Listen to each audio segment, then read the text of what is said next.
এবারে বস্তু আইনে তোর চাষিদের দিয়েছো? হয় আনছি, হ্যাঁ ওই শাড়ি চুড়ি মিলে ইয়ে দেশে কোন কায়দায় আনছি, আর গোস্ত তো দিতেই চাইলে না। হ্যাঁ, 18 দেন। তারপর কি কইস তুই? এই বড় একটু চোখ যে একটু বড় করছি, এই ডোরে ঠেলাই দিয়ে দিস, পুরা ডরাইছে। ইব্রাহিম ভাই দেবো পান বানা দি, ভালো সুপারি পাইতে দি।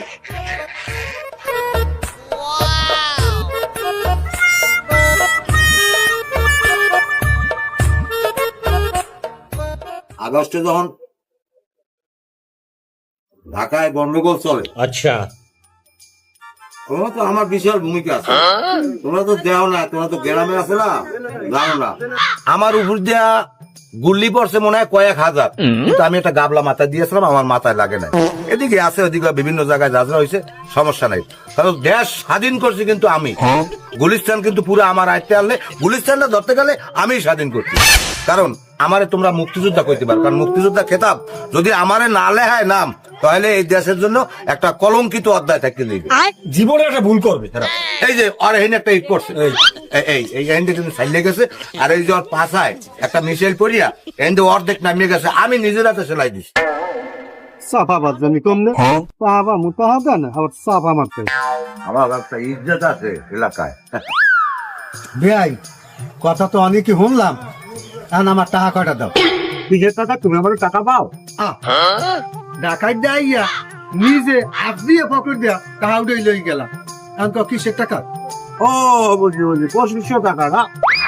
2500 টাকার ব্যাপার তো, ও দিমনে সময় দিমনে দেবানে মানে কবে দেবানে এখনই মনে নাই, আর কয়দিন পর তো কম আছে, আমার কিসের টাকা পাবো? এরকম হইতে পারে, কারণ দেশের পরিস্থিতি এখন আমাদের অনুকূলে। আর তোমার একটা কথা বলি শোনো, এই লোক সমাজে বই এইভাবে অভদ্রের মতো কোনো সময় টাকা পয়সা চাবা না, তাহলে তোমার দুটো চোপার দেবো।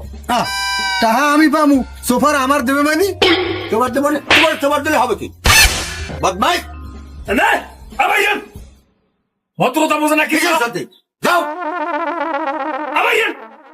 অসভ্য বদমাই, কি মনে করছো দেশ স্বাধীন আমরা করছি, গুলিস্তান স্বাধীন আমি করছি, আমার ভাইপো স্বাধীন ছিল। ওই বেড়া টাকাও পায় আর এই বেড়ার সোফরাইয়ে দিলেন, এগুলো কোনো কথা? হ্যাঁ এই কথা, তুমি কোনো বাজে কথা কবো না, তুমি কিন্তু সবসময় উল্টো পাল্টা কথা কও।